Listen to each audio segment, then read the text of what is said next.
Thank you for coming out to Rich Smith's talk. This is pyREtic, reversing obfuscated Python bytecode and live Python objects. If you're not in the talk that you want to be, I would suggest that you stick around. This looks like it'll be a very cool talk. And now I'll turn it over to Rich. Okay. Can everyone hear? Okay. It's a weird room because it's like a little wider than it is long. So I'll just be vacantly looking at both screens each time. So as the title of the talk says, we're going to be talking about reverse engineering at the Python layer rather than the C layer, which is what more people are familiar with. We're going to talk about why, in some cases, reversing at the Python layer or at higher level languages is actually more desirable than going straight down into the C or straight down into the assembly. So as you'll see from my swishy intro, we're going to talk a little bit about Python language in general, some areas of Python that people who program in it may not be so familiar with. Programming in Python and obviously how the underlying runtime works is fairly different. So we're going to cover some fundamentals around the Python language. We're going to cover why are we even looking at reversing Python.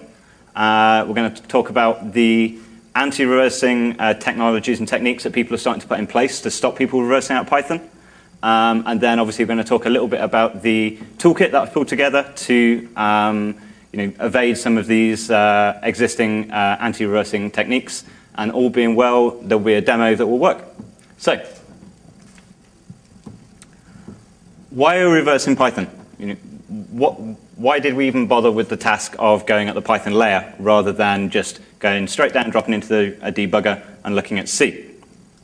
Well, there was a security posture of some applications, shall we say, that needed to be looked at. We wanted to look at how well the Python was being coded, not how well the runtime was being implemented. We want to assess the code of the Python application, not the C Python runtime itself.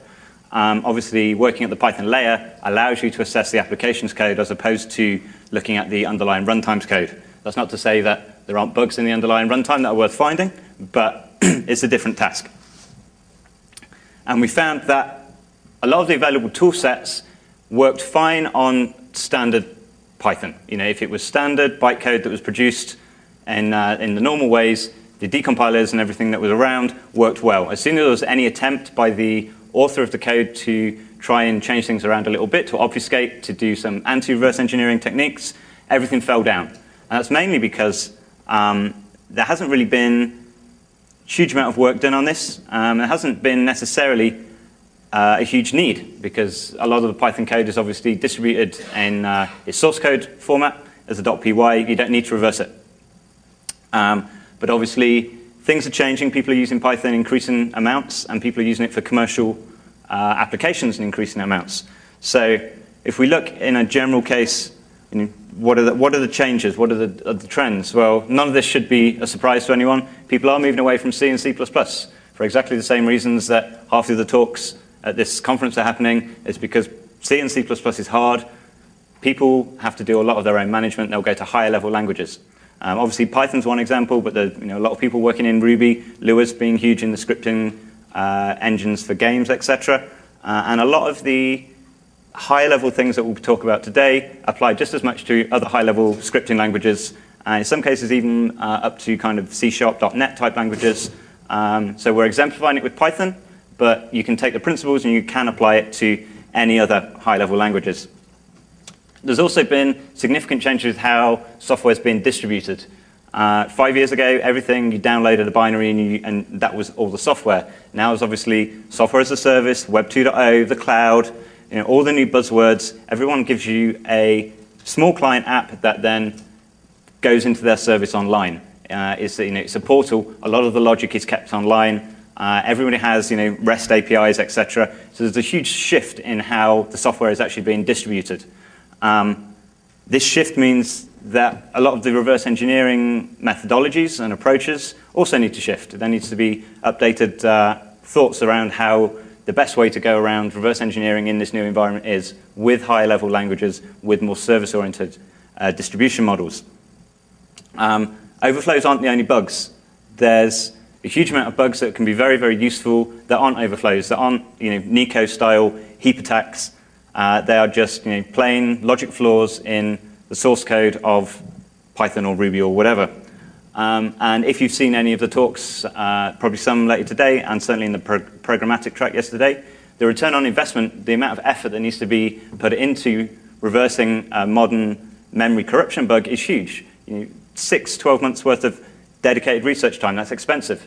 If you can do 3 weeks of research on a bug and get just as much leverage, then you've got a much, much better ROI than you had before.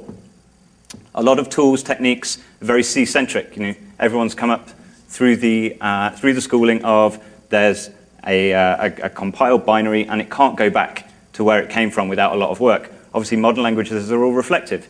You distribute the binary, you're actually distributing the source code with that binary because you can reflect it all out via the properties of the language. A lot of the tools, certainly when you're looking for Python or Ruby or anything like that, a lot of the tools that exist that just work at that layer too low. You don't want to know necessarily all the DLLs that are being called into. You want to know the logic which is at the application layer. And obviously, there's a huge reliance on actually having physical access to the binaries. Those binaries need to be on your disk for you to be able to reverse them. So these are all the things that, in an approach to reverse engineering, we need to understand and evolve to keep up with the actual technological landscape, which is evolving along with us. I'm certainly, and Dave has accused me of this many times, I'm fallen foul of being a bug snob. Refusing to, wanting to work on CSRF type bugs or XSS type bugs because they're web hacking bugs, it's not real hacking, it's what kiddies do. But to be fair, if it gets you in, then it gets you in. If you take 6 months to get in, or you can get in via a cross-site request forgery and it's taking you like 2 hours, then that was a much better approach. And there's a huge amount of attack surface area open on the the non-overflow type of bugs, which are seen as less advanced. People don't want to talk about them because they don't feel as cool. They want to talk about the 6 months that they spent knee-deep in an assembler. But there is a huge amount of low-hanging fruit in areas that people just aren't looking. Depending which side of the fence you're on, it's either fortunate or unfortunate. Not everybody is a Nico. Not everybody can sit and do the things that Nico does with the heap. I'd be there for 3 years and get nowhere near as far. I'd rather sit for 6 weeks and do something I'm good at. And I'm sure Dave would appreciate that time. He paid me much more. So, other side effects of this kind of new paradigms that we're seeing. Everything is always in beta. That means a lot of features are being tested out. That means that they're seeing both crowd reception. How do people use the app? Do they like this? Do they think that they can monetize on this? Lots of things are rolling in and rolling out. Obviously, if anything's beta, that means it's generally less tested, more likely to have bugs in it. The use of higher level languages means the skill of a developer that needs to be there to develop in that language is a lot less. So they won't have the years of training and experience of writing in a difficult language. Easier languages are good in many respects, but it also means that you'll get people who are have much less understanding of actually how computers work. They may know Visual Studio and C#, but that's the bounding of their world. And obviously, in an increasingly competitive technological market, the time to market is key. And when you can get a feature out before your competitors is key. And if that means that you're going to do less QA, obviously this is not news to anyone. Because of all this, obviously it means that there's lots of bugs. One of the nice things with the kind of Web 2.0 style things is large populations of users, therefore targets, can explode almost overnight. If it's the new big thing, the new viral application, you will get a huge number of new people that are potentially vulnerable to a bug that you found in code that's very untested. And certainly in a Python bug, if you do find a good bug, then it becomes cross-platform and cross-architecture.